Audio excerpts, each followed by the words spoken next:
आज हम आरंभ करने जा रहे हैं भारतीय संविधान में वर्णित 3 सूचियों का अंतिम और तीसरा भाग। पहले भाग में हमने केंद्र सूची के सभी विषयों को ट्रिक के साथ याद करने की कोशिश की। दूसरे भाग में हमने राज्य सूची के 66 विषयों को, जो कि बाद में बदल करके 61 विषय हो गए, इनके ट्रिक को याद किया। और इसके बाद आज हम जा रहे हैं पढ़ने तीसरी सूची को, जिसे कहते हैं समवर्ती सूची। ध्यान दीजिएगा, भारतीय संविधान में 7वीं अनुसूची में अनुच्छेद 245 से 246 तक में इसका वर्णन किया गया है। समवर्ती सूची पे जो विषय होते हैं वर्तमान में, इसमें कुल मिलाकर अगर संख्या के हिसाब से देखेंगे तो कुल मिलाकर 47 विषय हैं, और अगर हम सिर्फ विषयों के बारे में बात करेंगे तो इसमें कुल मिलाकर 52 विषय हैं। आप ध्यान दीजिएगा, इसके पहले वाले वीडियो में राज्य सूची मैंने आपको बताया था कि 42वें संविधान संशोधन 1976 के अंतर्गत 5 विषयों को राज्य सूची से निकाल करके समवर्ती सूची में डाल दिया गया था। हो सके तो एक बार याद करने की कोशिश कीजिएगा, मैंने उन 5 विषयों का नाम कौन सा बताया हुआ था। तो इस तरीके से संख्या के अंतर्गत इसमें कितने विषय हो गए? 47, और विषय के आधार पर इसमें कुल मिलाकर 52 विषय होते हैं। अब हम आगे बढ़ाते हैं अपने वीडियो को और ट्रिक की तरफ ध्यान देते हैं। वो ट्रिक कौन सा है जिसमें हम इस सारे जो इनके विषय हैं, 52 विषय हैं, उनको याद कर सकते हैं। तो ट्रिक है अपराध बना श्राप। अपराध के अंतर्गत चलते हैं। इसमें कौन कौन से मैंने पॉइंट्स को रखा हुआ है जो कि समवर्ती सूची के विषय के अंतर्गत आते हैं। अपराध है तो थोड़ा सा ध्यान दीजिएगा कि आपने मूवी तो देखी होगी, मूवी में अपराध से संबंधित क्या क्या चीज़ें सामने दिखती हैं, सिर्फ आपको उन्हीं चीज़ों को याद करना है। ठीक है, कॉमन सेंस का यूज़ करेंगे, बहुत आसान है ये ट्रिक। देखिए समवर्ती सूची में क्या क्या आता है। अपराध शब्द को याद रखिएगा, थोड़ा कोर्ट का जो सीन होता है जो आपने मूवीज़ में देखा है उसको याद कीजिएगा। तो IPC यानी Indian penal code, CRPC code of criminal procedure, अंतरराज्यीय अपराधी का स्थानांतरण, साक्ष्य, अभिलेख, शपथ, मादक द्रव्य तथा विष। ध्यान दीजिएगा, शराब शब्द नहीं लिखा गया है, सिर्फ लिखा गया है मादक द्रव्य तथा विष। अब थोड़ा ध्यान दीजिएगा, विवाह, मैंने अपराध की कैटेगरी में विवाह को भी रख लिया है। विवाह है तो तलाक है, विवाह है संख्या बढ़ेगी, तलाक होगा तो जाहिर है बंटवारा भी होगा। बंटवारा है तो लोग क्या ढूंढते हैं? वसीयत। देखिए 11वें पॉइंट पे हम लोग चले गए, सिर्फ अपराध के अंतर्गत, आप याद करते चलिएगा मेरे साथ। तो वसीयत। अब एक बात, अपराध है तो क्या होगा? लोगों का मरण भी होगा। तो जन्म मरण की सांख्यिकी। कभी कभी मरने से, इन सब चीज़ों से जन्म मरण अगर शब्द आएगा तो अभी फ़िलहाल में आप कोविड को याद कीजिएगा, जिसमें सबसे ज़्यादा लोगों की मौत हुई। तो संक्रामक रोग, ये भी क्या है? अपराध के अंतर्गत रखा गया है।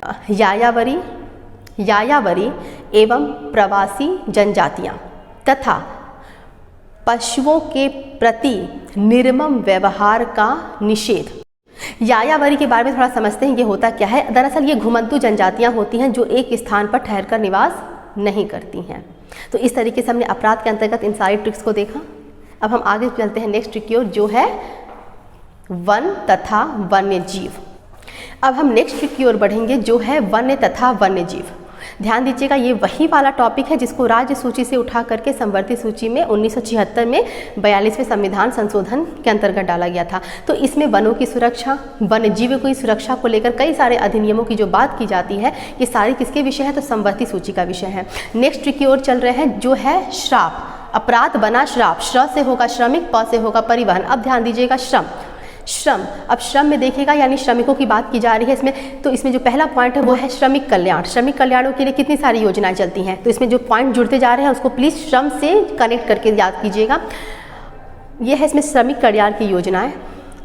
प्रोविडेंट फंड, जिसे शॉर्टकट में हम PF बोलते हैं, मातृत्व अवकाश तथा शिक्षा में भी देखिएगा कैसी शिक्षा? जो वोकेशनल शिक्षा होती है, रोजगार परक शिक्षा। जिस तरह से अभी जो वर्तमान में क्या चल रहा है मोदी जी का, प्रधानमंत्री कौशल विकास योजना, इस तरह की जितनी भी शिक्षाएं होती हैं, जिसको वोकेशनल ट्रेनिंग कोर्सेज भी कहते हैं, ये सभी क्या है? समवर्ती सूची का विषय है। अब हम इसके बाद आगे बढ़ते हैं, जो है परिवहन। परिवहन में ध्यान दीजिएगा, राज्य सूची में और केंद्र सूची में लगभग सारे परिवहनों को समेट लिया गया है। इसमें बसते हैं छोटे बंदरगाह, क्योंकि बड़े बंदरगाह केंद्र सूची में हमने पहले से पढ़ लिया है। तो जो छोटे बंदरगाह हैं उनकी बात की गई है, मूल्य नियंत्रण की बात की गई है और थोड़ा बहुत इसमें नाप तौल की भी बात की गई, क्योंकि नाप तौल भी एक विषय था उसमें, जिसको इसमें डाल दिया गया है।